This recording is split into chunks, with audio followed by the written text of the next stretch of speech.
Charlie Jones along with Jimmy Cefalo and Bob Greasy. John Schaefer, 1 of 5, 3 yards. He's been sacked twice.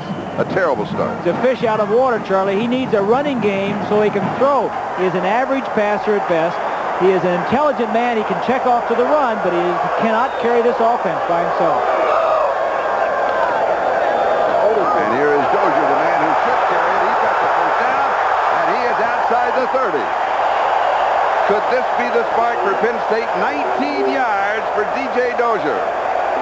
Vinny Blades with the tackle. It's as if Penn State came in here with stripes on the uniforms and white shoes and everything else, because this is what they are. They're that dry team, the one with the nasty uniforms without the stripes, and the running game. They're the blue-collar team. And now they're getting back to it. D.J. Dozier has got to carry the ball 15 to 20 times during this football game if Penn State is going to generate any type of an offense.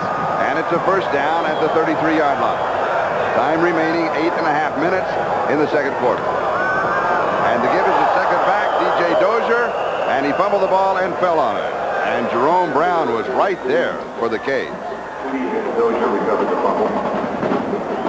Good penetration that time by Dan Stubbs and Jerome Brown. It seemed like they were in the backfield very quickly just as the handoff is made.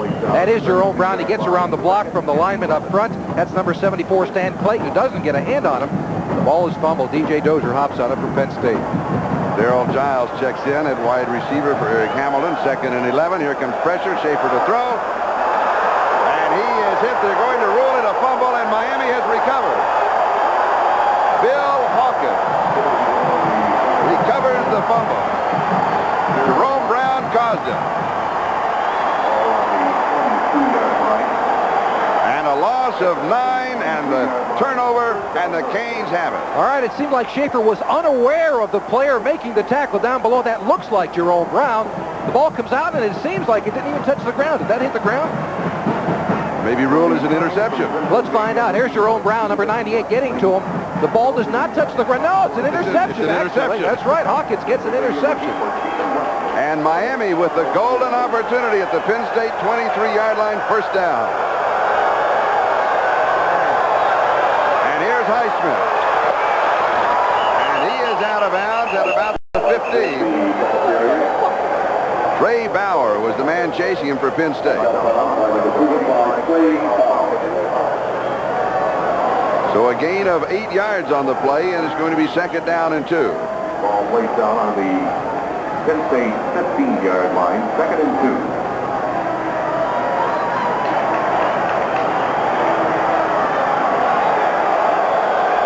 Highsmith, 10 carries, only 31 yards at the 15-yard line. And here's Highsmith to the left side. And he rambles to about the 7. He's got the first down. Jerome Brown, the All-American defensive tackle for the Canes. Eddie Johnson with the stop. It's going to be first down and goal to go at the 7-yard line. And with Penn State seeming just, Jimmy, they've been hanging on throughout the first half. Well, they've been fortunate by getting the good field position as far as Penn State's defense is concerned. John Bruni's been keeping them deep in their own territory. This is the first time Miami has had the good field position with their offense. Conlon coming out. Karpinski is in. And it's first down goal to go. Testaverde to throw. And it is there. 1-yard line. Charles Henry, the tight end. And he is upended by Marcus Henderson. It's 2nd down goal to go at the 1. All right, there you see from ground level, Testaverde looking at his tight end the entire way. He was the primary receiver in between the zone. It's unusual that a team will run the zone this far down inside their own territory, but Penn State is going to do it continually, and it's Charles Henry down in close.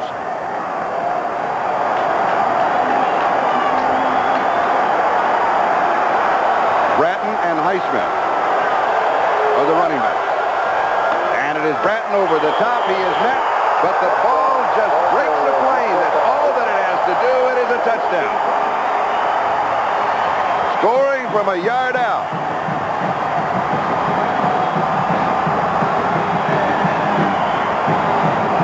Melvin Bratton, who scored 8 touchdowns during the season, scores the first touchdown of the Sunkist Fiesta Bowl. Here it is. You want to know why Melvin Grant will be a first-round draft choice when he comes out of school? That's why. Because he's not afraid to throw his body around and leap over the top. He knows a linebacker is doing the same thing from the other side of the line of scrimmage, but he gets in for the touchdown. The extra point is up, and it is good. As Greg Cox has the extra point, and Bratton scores the touchdown. Penetration good by the Penn State Nittany Lions on the defensive side of the line of scrimmage, but it's tough to do it when somebody goes over the top, and Bratton gets the first score of the night. Miami 7-0 over Penn State. With 6 minutes and 38 seconds left to go in the first half. Melvin Bratton scoring the first touchdown of the ball game from a yard out. It was set up by Bill Hawkins with that interception. And the plays thus far and the total yardage thus far. Penn State held to 20 total yards. Miami 204, 40 plays to 17. And Mark Seelig to kick off with Blair Thomas and Jim Coates set for the return. At the 15-yard line, here is Coates. Hit at the 20. Slips a couple of tackles and returns to the 25, maybe the 26-yard line, where Bernard Clark, the middle linebacker, makes the stop. Coach with the ball. Tackled by Bernard Clark. 1986 Orange Bowl, 10 of 22, 74 yards, no touchdowns, 3 interceptions. Coming into this 1986 football season, because of that performance, some of the Penn State fans were calling for Matt Kisner, the backup quarterback, to take over the reins for John Schaefer. That did not happen. Schaefer had a good football year. We'll find out if Joe Paterno decides to go with Kisner if this continues. And here's DJ Dozier. And Dozier, a little head fake, and he'll pick him about 9 yards on the play. Benny Blades makes the tackle. Dozier, 6 carries, 45 yards. His DJ, not his name. William Henry is his name. Why do they call him DJ? Dad name was Deke, and he was Deke Jr., became D Jr., and then DJ. Normal progression of a first name. Makes perfect sense to me. It does to me, too. That's the scary part. All right. Second down and 3. As they spotted at the 33-yard line. Dozier showing a little motion, and here's Steve Smith. Derwin Jones is there for the Canes defense. Brought down by number 22. We said earlier that DJ Dozier is a tough football player, but so is Meyer right down the bottom of your screen. There you see Dozier and Meyer going at it. A couple of blows by both sides. Hey, it's over, guys. You can stop it now, all right? Yeah, DJ points. Hey, yeah, he was punching me. 3rd and 1. A gain of a couple to the 35. It's going to be 3rd down and 1. George Meyer Jr., of course, his father, the great Miami quarterback.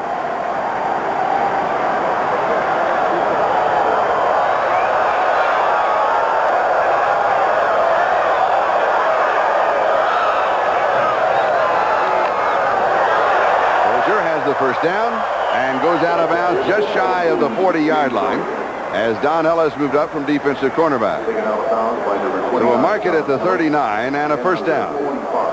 And now back to the type of offense you expect to see from Penn State. And later in tonight's game, we'll be selecting the outstanding player from each team, and Sunkist will donate a total of $5,000 to each school's general scholarship fund in their names. But why wait an entire quarter to go to the offense that's carried you to 11-0? Here we go for a national championship football game, and Penn State is trying to throw the football with John Schaefer. As Bob said, it's not the way to get it done. And here is Schaefer again. They want to set a screen, and he throws it up for grabs, and it is tipped and knocked around and is going to come up incomplete. Stubbs was putting the pressure on John Schaefer. Second and 10 from the 39-yard line. And he just threw it up for grabs. He certainly did. Stubbs is the career sack leader at the University of Miami. He's got 30. He had 17 alone this past year. There you see the pressure from the top of the screen. He's running right past. We might have had a holding call over there by the offensive lineman for the Nittany Lions. He seemed like he had a handful, number 57, Chris Conlon. And it was Schaefer who threw the ball away, and if it wasn't a good defensive play by DJ Dozier to knock the ball down, it would have been an interception by the Hurricanes. And it's 2nd and 10. And here is Dozier on the counter, started left, came back right, and sitting there waiting for him was Jerome Brown. So they'll lose a couple of yards, and let's go to Bob Greasy. Loss of 2 yards on the play, all on the Well, Jerome Brown is having an outstanding day, mainly a pass rusher. Jimmy, you ask about the change in thinking for Penn State. Joe Paterno told us yesterday he was going to change some things, both defensively and offensively, and obviously trying to throw first and run second has not worked for him tonight. And he has to throw here. It's 3rd down and 12, deep over the middle. It is there. It is found. Eric Hamilton pulls it in. A big first down, converting on 3rd and 12. Tolbert Bain makes the stop. And a gain of 23 yards. Jimmy. Good vision on the part of John Schaefer. Eric Hamilton was not his first choice for a receiver. There you see a couple of pumps. Then he finally pulls it back and delivers it. A good, strong throw. Tolbert Bain in to make the tackle. But good vision on the part of John Schaefer. And let's find out now if that good play by his part will affect his confidence and maybe get him to throw a few more completions or not. First down at the Miami 40-yard line. Miami out in front, 7-0. Just under 4 minutes left to go in the first half. And here's DJ Dozier stepping to the outside. Defense strings him out and pulls him down right at the 40-yard line. 42 DJ Dozier brought down the number 18. Tolbert Bain was there for the Canes. And it'll be 2nd down and 10. Ball will be placed down on the 41-yard line. Check that, the 39-yard line.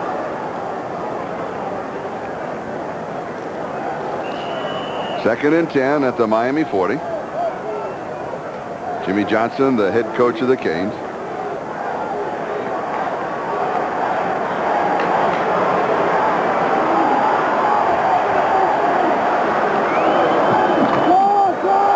Tim Manoa, the first back through.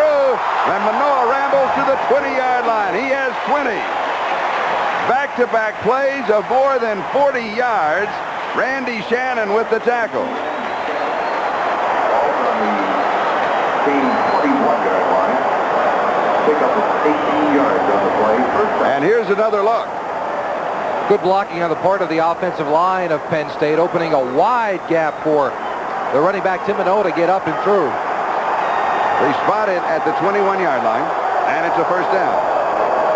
And here's Manoa again, and he just plows. Ball pops loose, but the whistle had been blown at the 17-yard line. He'll have 4. It's 2nd down and 6 as George Meyer Jr. and Randy Shannon make the tackle. Tim Manoa is from Tonga, and his parents had never seen him play in a college football game.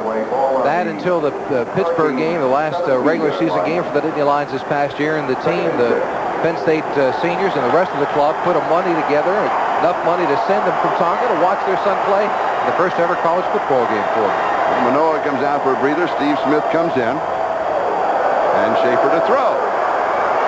And it is high, and it is incomplete. He was going to Eric Hamilton. Don Ellis had the cover, and it's going to be 3rd down and 6. Schaefer is now 2 of 8 for 26 yards, and let's look at the reverse angle. The 17-yard line. This is a post corner. The receiver first broke toward the post, then back to the corner, but a good play by the quarterback on that side, number 29, Don Ellis, to break it up. And it's 3rd and 6 at the 17. 2:09. That is the time remaining in the first half. Miami leads 7-0. Here's Schaefer rolling and throwing. The pass is complete. Manoa has it, and he is out of bounds at the 5-yard line. He picks up 12. It'll be first down and goal to go as Penn State tries to piece together a 74-yard drive. Vinny Blades makes the tackle along with Victor Morris. Charlie, this is the type of passing that Schaefer can do best. Half row, throw to your back, the easy stuff. Don't get too sophisticated. It's important that he stays within himself and not try to be another Vinny Testaverde. And the Canes want a timeout, so they stop the clock with 2:02 left to go in the first half. We'll take a timeout. We'll be back. Miami leads. The Nittany Lions are threatening. Here at the Sunkist Fiesta Bowl, the national championship on the line. Miami leading Penn State 7-0 thus far in the first half until this drive. The ball game offensively and defensively dominated by the Canes. And now Penn State starting at their own 26-yard line. John Schaefer maybe with a little bit more confidence. DJ Dozier and Tim Manoa, the running backs. Eric Hamilton with a key reception. The ball is to the 5-yard line. It is first down and goal to go. Penn State trying to go for the tie with 2:02 left to go in the first half.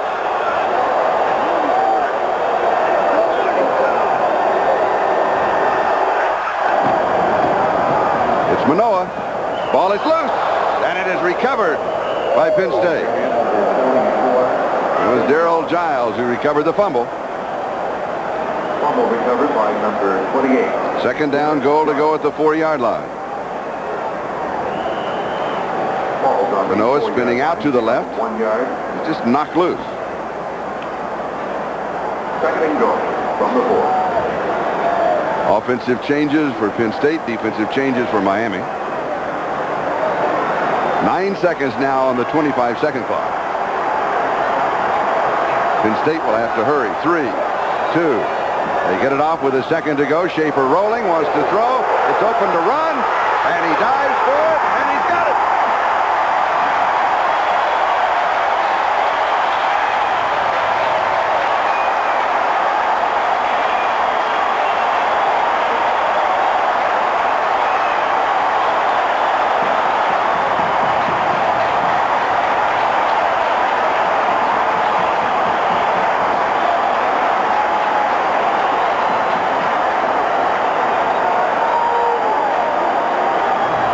John Schaefer from GOAT to hero as he scores the touchdown. Massimo Manca will now try to go for the tie. Matt Kisner to hold. Greg Truitt the snapper. And it's good. And we are tied at 7. All right, Schaefer on the bootleg. He's got 2 options here. Either the run it in or he has Seiberling, his favorite tight end, in the corner of the end zone. There you see that little fake helped him out. The defensive back leaped in the air, and it just gave Schaefer the corner of the end zone. He dives in for the score. 74 yards on the drive. The reaction of John Schaefer as he moves the Nittany Lions in 12 plays for the tie. We'll be back with a kickoff. Left to go in the first half. Be sure to stay with us at halftime. Bob Costas, of course, will be here. Ahmad Rashad and Bob Costas will be live with President Reagan from the White House. Massimo Manca will be kicking off for Penn State. J.C. Penney, number 21, the deep back to return for the Canes. J.C., it's James Claw. And he was James, Jim, and Jimmy until the 11th grade when a writer in his hometown of Youngstown, Ohio said, you know, James, that's J.C. and it's one of the great names in sports. And in merchandising, too, of course. Manca kicking off. And Penny takes it at the 1-yard line. JC's to the 10. Has a block, makes a cut at the 20. Nice return to the 25-yard line. So he has 24 yards on the return. And the scoring drive of Penn State. 74 yards, 12 plays. Used up some time. 5:24, and Schaefer with that 4-yard run. 24 yards on the play. And Miami now from their own 25-yard line with 1:07 left to go. Do you go deep right now? No, I still think you stay with your offense. They've got the ability to move it downfield. No sense in going deep right off the bat, although that's what Testaverde likes to do. And has the time, and now the time runs out as he goes short to Bratton, and it's incomplete. And it'll be second down and 10. Duffy Cobbs picked up the coverage. Miami with only 1 timeout remaining. Now 1:01 left to go at second and 10 back at their own 25. Charlie, I think what Penn State has done has frustrated Miami and Vinny Testaverde. They're not giving him anything deep, and I think Paterno is very happy to go in at halftime 7-7. He said he hoped it would be a defensive struggle. Second and 10. 4 out of the pattern. Here's pressure. A stiff arm pushes him away. Turns back. Fires. Pass is complete as he goes to Perryman. And he is cut down at the 35-yard line by Duffy Cobbs. And it's right at the first down marker. And it is a first down. 51 seconds. That is the time remaining. And, of course, the clock wound when at the ready from the referee. 2-man rush by Penn State, and the pass is low to the outside and incomplete. Irvin, the intended receiver.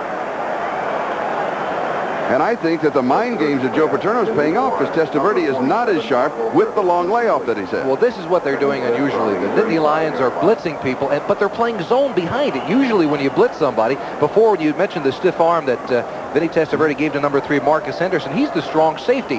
Normally, you would expect to find man-to-man coverage with that situation, but they're playing the zone, forcing Testaverde to try to find the open area. He does have open receivers, but he has to find it. Second down and 10. 4 men on the rush. Goes deep to the left and finds him. This time it's Brian Blades. And Blades is out of bounds at the 42-yard line in Penn State territory. A gain of 23 yards on the play. Eddie Johnson was there for Penn State. We have 30 seconds left to go in the first half, and we are tied at 7. They marked the ball at the 45-yard line in Penn State territory. Bruce Skinner to the press box, please. Bruce Skinner to the press box. With 18 seconds and counting on the 25-second clock and 30 seconds left in the first half. 7-7 tie as Perryman comes wide to the near side, and Irvin is in the slot right. Highsmith goes out in the pattern. Bratton stays in the block, and here's the pressure. Matt Patchen makes the play for Miami. And it will end up as a loss of 22, and Miami takes their last timeout. So we'll take a timeout with 21 seconds left to go in the first half and be back in just a moment. Correction on the loss of yardage. It is now second down and 22. The ball back at the Miami 43. We are tied 7-7. 21 seconds left to go in the first half.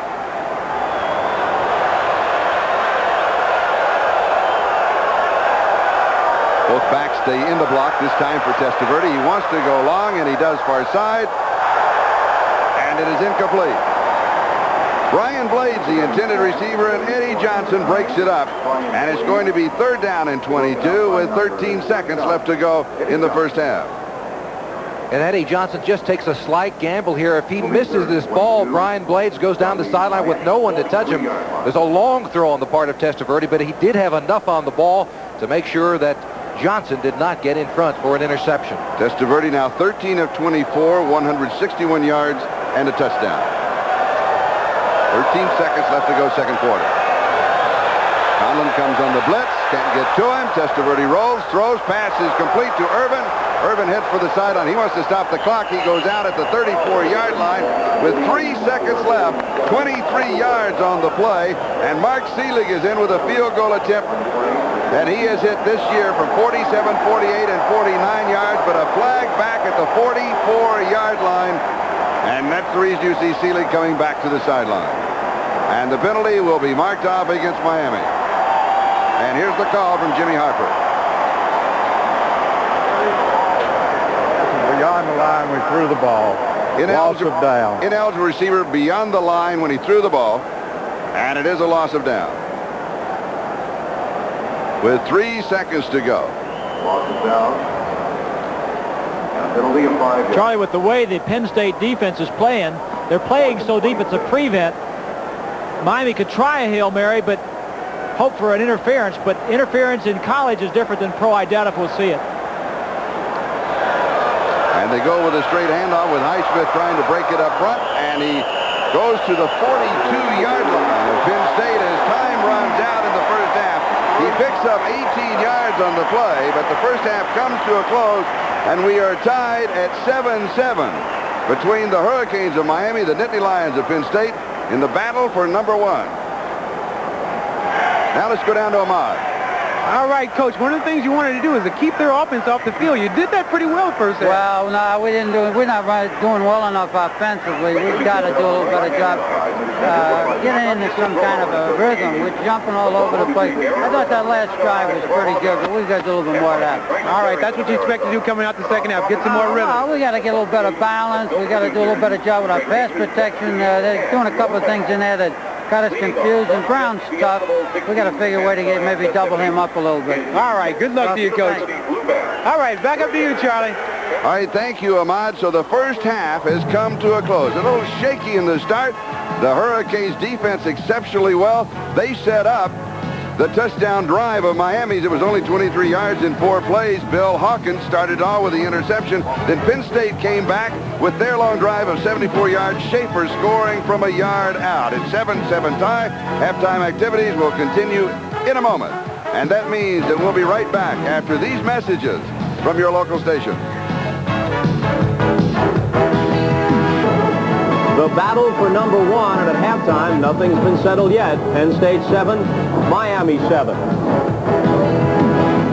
Hello again, everyone. I'm Bob Costas. Coming up on the halftime show, we'll, of course, have highlights. Ahmad Rashad will visit with Jim Kelly and Kurt Warner, a pair of NFL stars who played respectively in the college ranks with Miami and Penn State. We'll also be privileged to have a chance to talk with President Reagan, who has been watching the game tonight from the White House. But first of all, a chance to catch up on some national and international headlines. And with us is broadcaster and football fan Tom Brokaw. Thanks, Bob.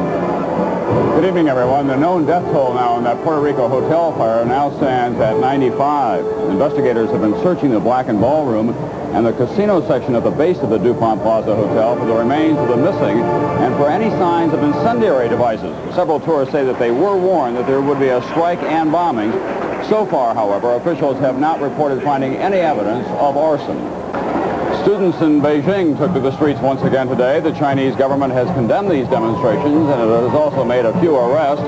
But diplomats in the Chinese capital say that the government there hasn't cracked down harder because so far the students have failed to influence the Chinese masses. Now this. When the Braeburn Country Club set up their computer system, they called Contel. Good call. Contel also designed a computerized news update system used by 35,000 stockbrokers. For Contel, I'm Charlton Heston. There was some very nasty weather in the northeastern part of the United States today. 15-foot waves broke over seawalls in Massachusetts as high winds joined with unusually high tides caused by a rare alignment of the sun, moon, and earth. Beach houses in Long Island, New York were surrounded by the ocean, and all roads leading to Atlantic City, New Jersey were closed off. The rain was heavy along the coast, and close to a foot of snow fell in some places inland. President Reagan returned to the White House from a West Coast vacation today. He goes into the hospital on Sunday for prostate surgery. He's also going to submit to Congress a $1 trillion budget. That's the biggest yet. It does include some aid to the Contras, but it also calls for deep cuts in many domestic programs. Orders to American factories jumped more than 4% in November, but analysts say that's not quite as good as it sounds because most of that increase came from defense spending and from some efforts to beat the new tax law. I'm Tom Brokaw, NBC News. Now back to Bob Costas, my partner. Robert? Tom, thanks very much, and along with the rest of America, enjoy the second half. Let's catch up on highlights of the first half. Although we're tied, Miami did significantly outgame Penn State through most of the first half. However, the punting of John Bruno was a key for Penn State. He had a couple down inside the 10-yard line, including this one in the first quarter, which was batted back and then downed at around the 1. So Miami had some bad field position. And the Penn State defense turned in some big plays. Watch this reception as Testaverde throws to Mike Irvin of the Hurricanes. He's hit by Ray Isom, and the fumble is recovered by Duffy Cobbs, the senior from Alexandria, Virginia, who had a big first half for Penn State. We're in the second quarter here. Melvin Bratton is Testaverde's intended target. But here comes Cobbs again with the interception. And another Miami drive is thwarted. We'll move ahead to second quarter action now with Penn State in control. And John Schaefer, who did not have a good first half, has the ball slipped from his grasp, and Bill Hawkins comes up with it for Miami. They are able to capitalize after taking over deep in Penn State territory. It's Bratton who scores from the 2, and they lead 7-0. However, sparked by the running of DJ Dozier, Penn State drives deep into Miami territory late in the half, and Schaefer rolls right and dives into the end zone to tie the game up at 7 apiece. Now let's go down to the field and join Ahmad Rashad. All right, Bobby, these universities put out some great football players, and I'm here with two of them, Jim Kelly from the University of Miami and the Buffalo Bills, and Kurt Warner from Penn State and the Seattle Seahawks. All right, Jim, you first. Your impressions of the first half. I'll tell you what, it's tough. Our defense looks what's been going on so far. And I tell you what, it's going to be exciting. You never can tell what Coach Turner's going to throw at you. What about Vinny Testaverde? Were you impressed with him this first half? Oh, yeah, he is a strong arm. Receivers going to have to start hanging on the ball a little more. But in due time, it'll come around. But it's going to be a good second half. I'm looking forward to it. All right, Kurt, Penn State in their vaunted running attack. What about DJ Dozier? I think DJ has played well. There's been periods that he's gotten the ball and then he hasn't gotten the ball. And I think if he gets the ball on a consistent basis, I think he's really going to do well. A lot of people thought that Miami was going to blow this team right out of here. What do you think? I don't think so. the Penn State defense is just, it has a tradition of stopping highly talented Heisman Trophy winners, and they've done a good job thus far. But we have a second half, and you never know what can happen. All right, talking about Heisman Trophy winners, at one time at the University of Miami, they had Bernie Kosar, yourself, and Vinny Testaverde. You two went off to become big stars in the National Football League. What do you predict for Bernie? Vinny, I think he's going to do. I think he's going to do the same thing. He's got a strong arm. He had great people around him, and to be a good quarterback, you have to have the receivers and offense line.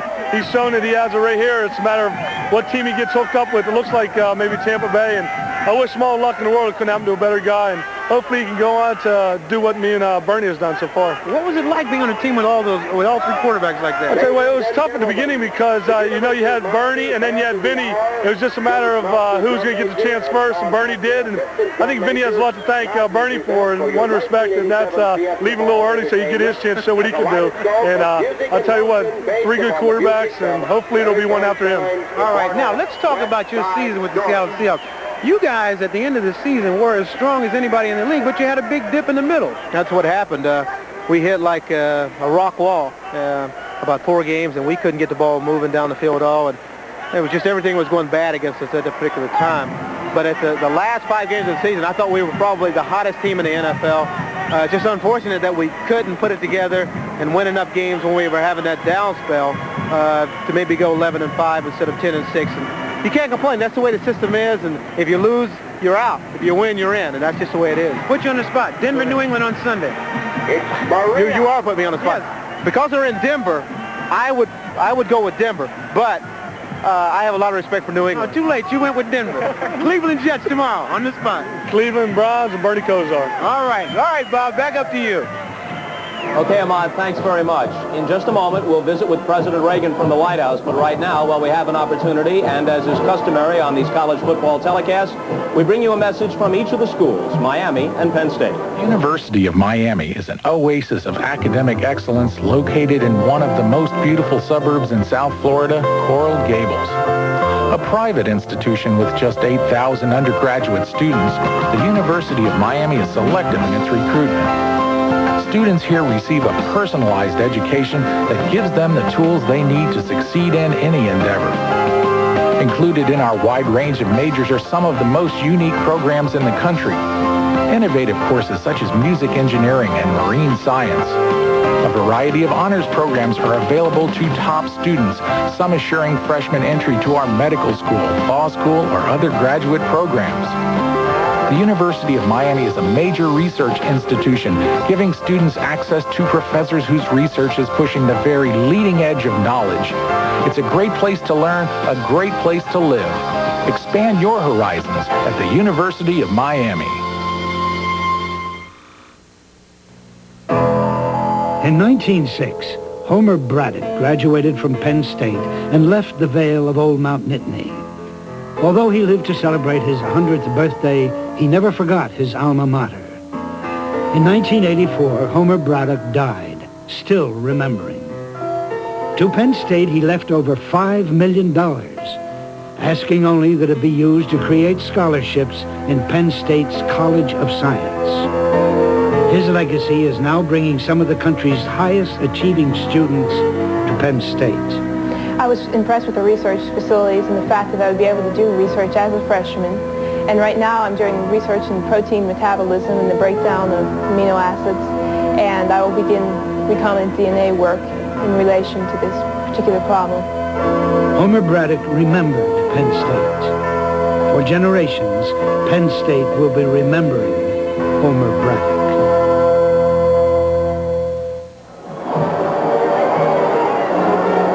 Thanks to Miami and Penn State for providing those messages. In some places, this may have been billed as an interview with President Reagan. In fact, there's a time and place for everything, and this is not the time. We don't have sufficient time, nor is it the proper forum to conduct a true interview. Instead, it is a brief chat with our chief executive, and we're honored to have been asked to do that. So let's switch now to the White House in Washington, D.C. And Mr. President, as a former sportscaster yourself, I wonder if you'd critique the work of Charlie Jones and the NBC crew tonight. Well, I think it's been just great, and I've been enjoying every minute of this.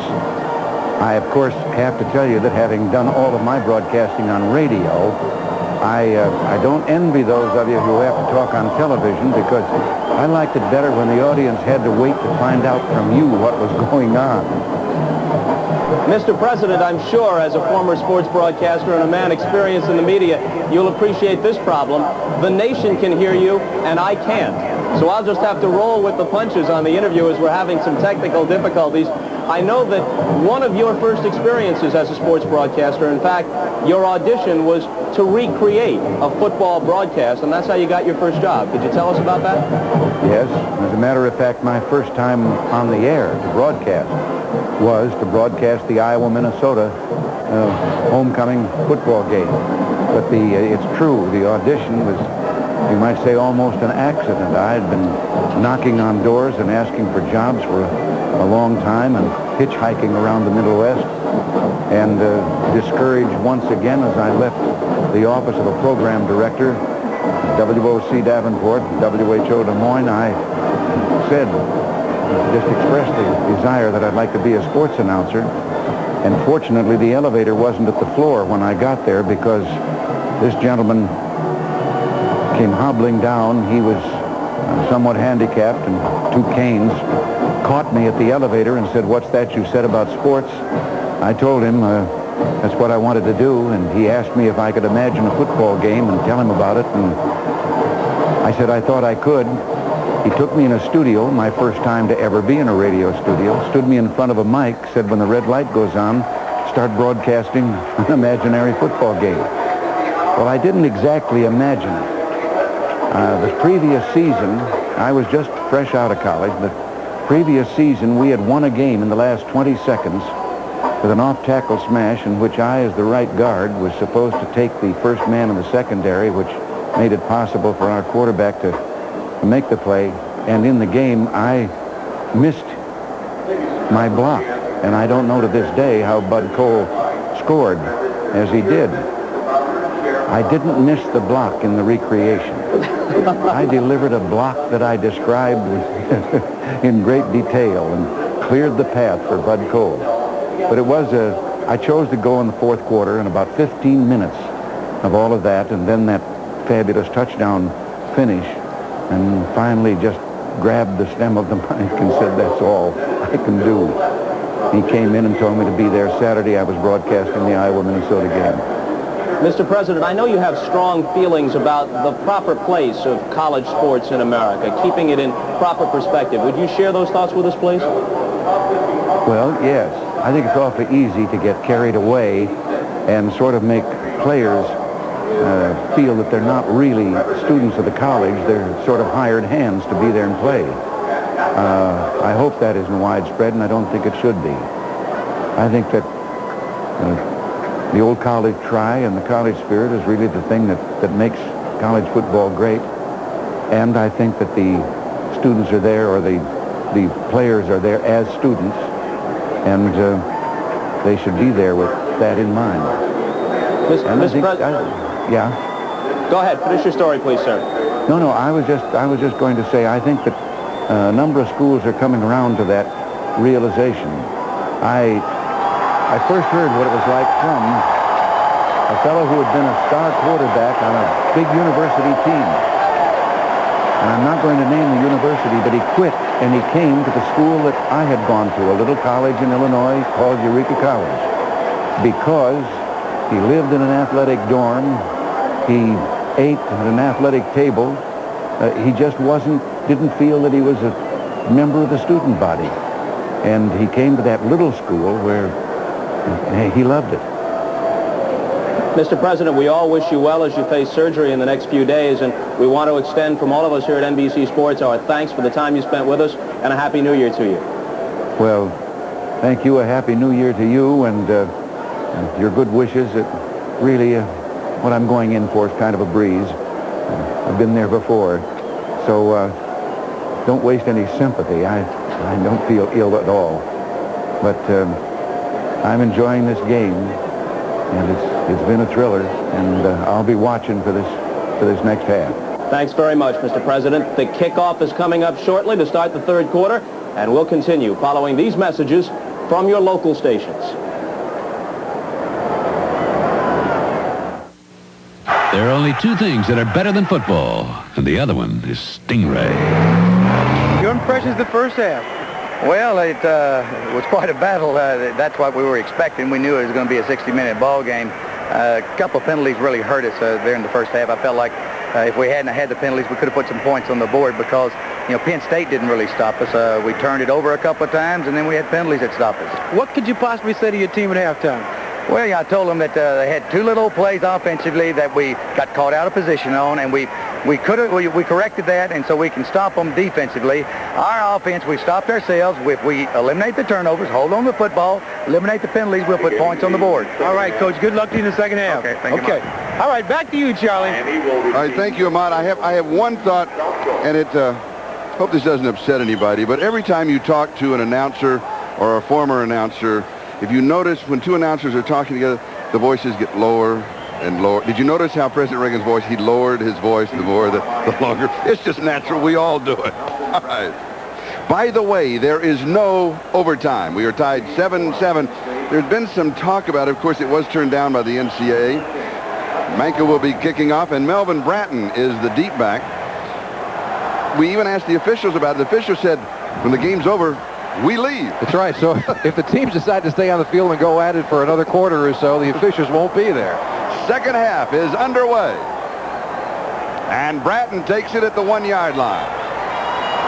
And Melvin is out to the 9, slips a tackle at the 10, makes a nice move, and returns to the 15-yard line. So he has 14 yards on the return for Melvin Bratton. We asked him, do you want Mel or Melvin? He said, Melvin, my mother prefers it. Here's a look at the statistics in the first half. Jimmy Cepolo. Well, yards passing, a key point to this game. John Schaefer with just 38 yards and completely outthrown by the University of Miami and Vinny Testaverde. We expected that. The thing we did not expect is the time of possession. Look at it down there. 17 minutes for the University of Miami and just 12:50 for Penn State. We expected more running out of the Nittany Lions and maybe more time of possession on their side of the ball.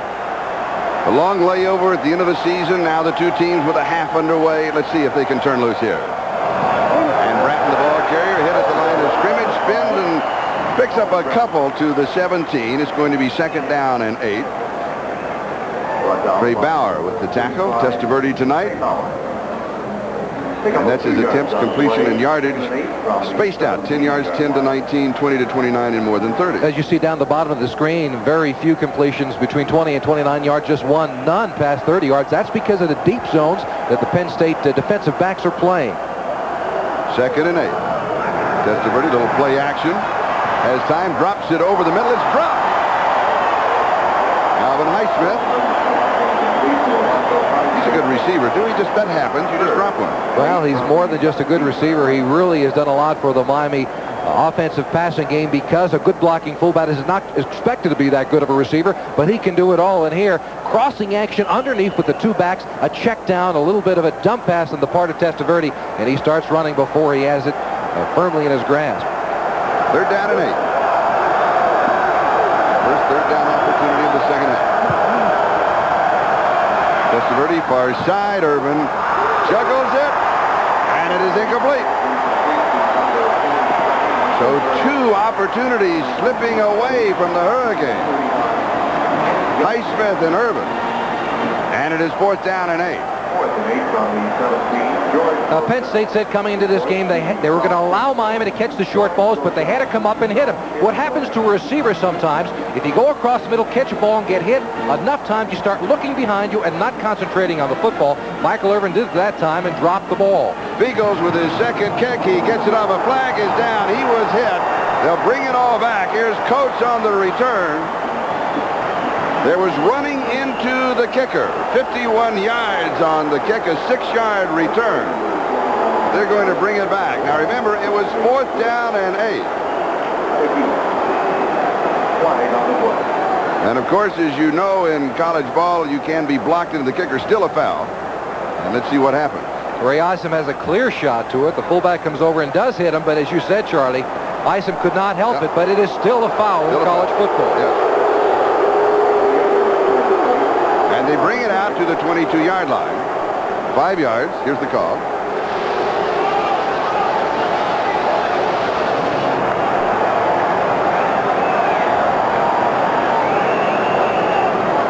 And the officials calling for a timeout.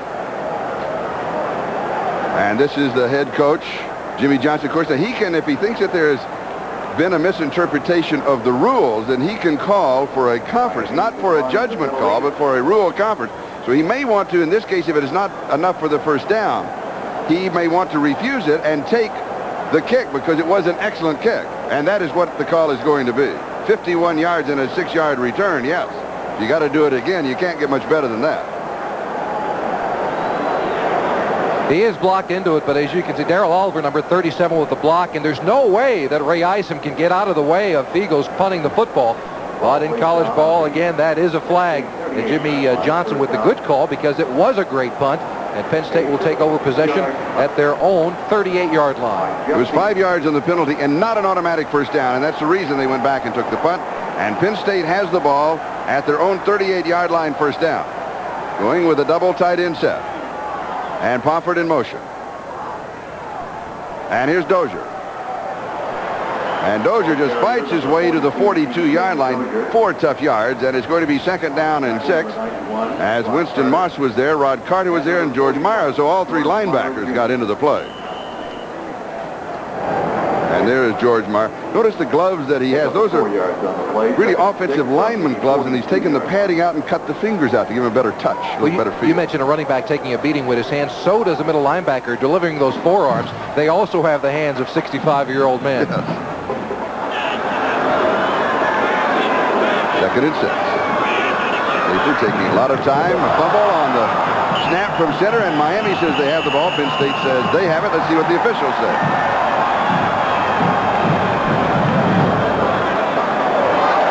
Penn State retains possession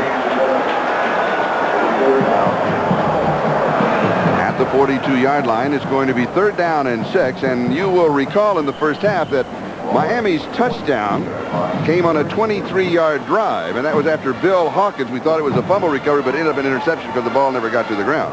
Set it all up. And it's third down and 6. Jerry Huggan is a wide receiver. And Schaefer back to throw, and here comes the pressure.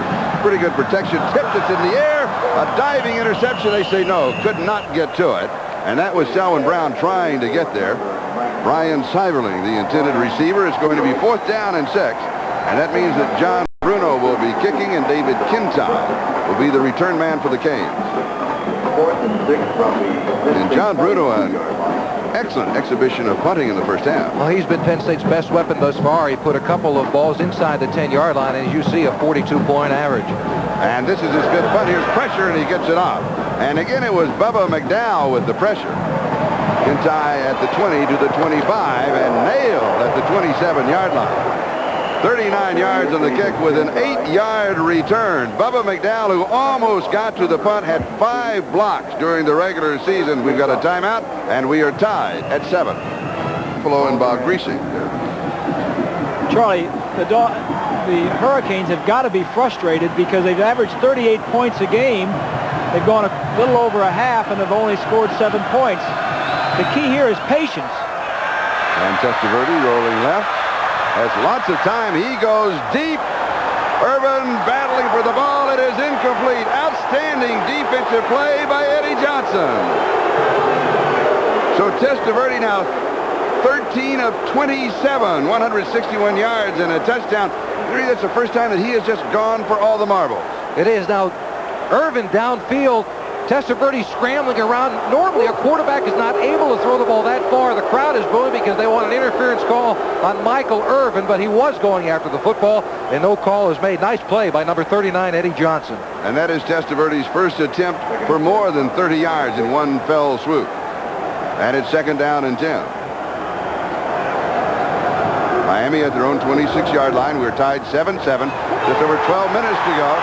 In the third quarter, Testaverde steps away again, got out of the arms of 2 rushers, and finally the third man gets it. Shane Conlon finally got it. Don Graham was also there. Testaverde is strong. Oh, he's got a lot of strength. He squats 500 pounds. He's 6'5", 218 pounds. Now watch him here. 2 defensive players have a shot at him. He's looking downfield, puts the ball in his other arm. He can't get it. First of all, he gets away from Don Graham, and then another player takes a shot. No luck there, and it takes Shane Conlon, the All-American number 31, to finally come up and make the tackle. I think the only thing brought him down this past season was that motorbike, wasn't it? And a bag of hamburgers. And a bag of hamburgers, that's right. Third down and 12. There's pressure again. He gets it off. The pass is complete. Not going to be a lot of yardage, but Perryman spins away. He almost got away. And it's fourth down.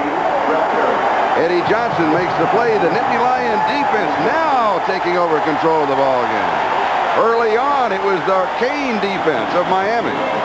And now Jeff Beagles will be kicking. And Jim Coates is the return man. There's a look at Beagles. And there's Coates. Fourth down and 6. And Coates takes it at the 22. And there's going to be a clipping called against Penn State. 46 yards on the punt, a 3-yard return, and flags were dropped. And it's going to be a clip call on the Nittany Lions. Darrell Fullington was down very quickly for Miami. And I believe the clip on Marcus Henderson. The microphone, we have been informed of Jimmy Harper, the referee, is out. But it is a clip, and you could really pick that one up, Jimmy. I mean, there was no question on that call. No, there was no question whatsoever. And down the other end, it was interesting. Ray Isom was putting pressure on Beagles, the punter from Miami, one more time, but he held up way before he got anywhere near the fullback, Darrell Oliver. Didn't want another running into the kicker call.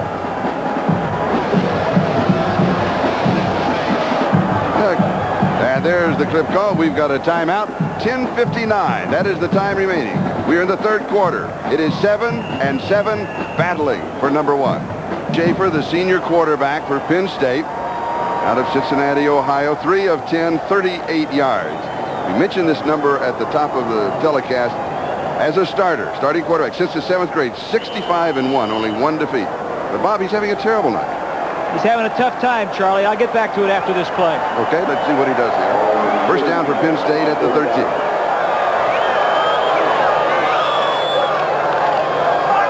And he gives to DJ Dozier. And DJ out to the 16-yard line. We'll give him 3. It's going to be second down and 7. Dan Cilio with the tackle, along with George Mara. Charlie, what Miami did on the first series coming out of the second half, they took their strong safety out and put a 4th linebacker in. They're playing a gap 8, and they're saying, you try and throw on us. Obviously, you're not going to be able to run very well against a gap 8 type of defense, but they're forcing Schaefer to make the plays. They're saying, you beat us. And it's second down and 6. And here is Dozier. And he slips through and still keeps going. And one of the problems with the gap 8 when you put so many men up front is that if you can get past them, you get past those 8 men up front, you've got some running room. You do, and many clubs have gone to the gap 8 against Penn State, or an inverted defense where they take the strong safety and put him into a position as another linebacker. Here it is here, number 22, Shannon on the outside, going in to make the tackle, but not good enough. Dozier is known as a knuckleball runner, and you see why. It's tough to get a good shot at him. He continually spins, has good late drive, and gets enough yardage for the first down. He picks up 15 to the 32, and it is a first down. Now with 10:15 left to go in the third, and we are tied at 7-7. Schaefer back to throw. As time stands in to Dozier. Dozier spins away, and he's to the 41-yard line. So he'll pick up 9 on the play. It's going to be second down and 1. And Myra makes the tackle. Charlie, what you like to do is throw short. To try and beat this gap 8, what you're going to have to do is fake. He looked downfield. There was nothing there. He's looking for Siverly. 91 is tight end, and if he doesn't have his tight end, he likes to go back to his halfback. This is a halfback tight end offense. In fact, in the last 4 games, Seiberling and Dozier together a total of 25 receptions. That's the last 4 games of the regular season. You saw flags went down. So you're right. They ended up the season with an offense to the running back and to the tight end, and they just pick it up here. Charlie, to go back and explain what a gap 8 defense is. It's simply a defensive man in every gap of the offense, between the guard and tackle, between the guard and center, all the way down the line. So it's tough to get any blocking lanes and any place to run the football. What it comes down to then, Miami's going to say, go ahead, if you're going to beat us, you're going to beat us on the arm of John Schaefer or not at all. Exactly. And the penalty against Miami for 5 yards, and it is a first down. And here's Dozier with the counter, and he slips a tackle. He'll pick up a yard, maybe 2 on the play. Rod Carter, the linebacker, was there to meet him. And he likes to run this counter. A little counter step to the right and come back to the left. They'll swing everybody to the right side and bring only one blocker in front of him. Well, they pull that onside guard, and he's got to follow the block of the guard, and he's been reading it much better. As a freshman, as a sophomore, yes, he had some more yards, but he felt that he was not running behind a blocker as well. Now as a senior, he's setting his blocks up, and he has become the punishing runner that he was early in his career. And now replaced by the sophomore Blair Thomas, who many feel is going to be just as good, if not better. And the give to the first back is Steve Smith, and Miami is waiting for this one. Dozier, by the way, 13 carries and 70 yards rushing thus far. And the clock continues to tick in the second half, and we're moving on 8.5 minutes, time remaining in the third. So the gap 8 works now, 3rd and 8 situation, and obviously is passing down, and that's what Miami wanted to do, force John Schaefer to throw the football. So it's 3rd down and 8. A look at the clock. We're in the third and tied at 7-7 in the battle for the national championship. And let's watch from the end zone. We're looking now through the defense of the cage.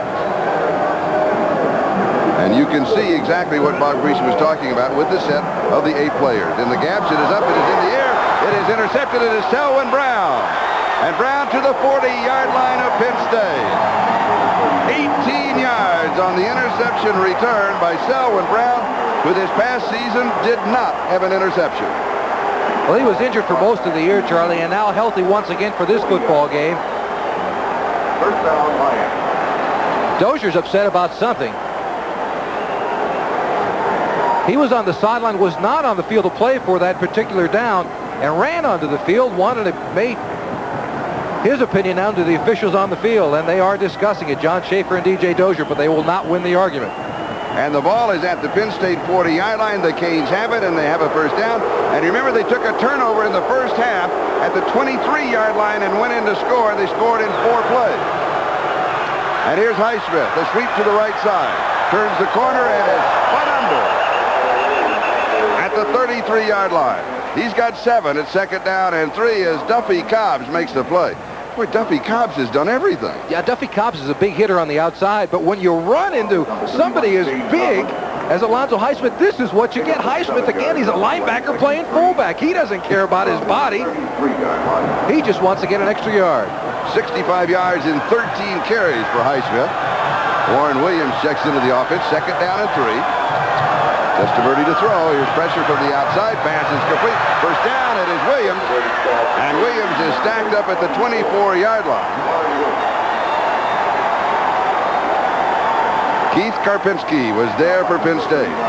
Let's take a look back at that interception just a moment ago. The wide receiver downfield, that's Ray Roundtree. A crossing pattern.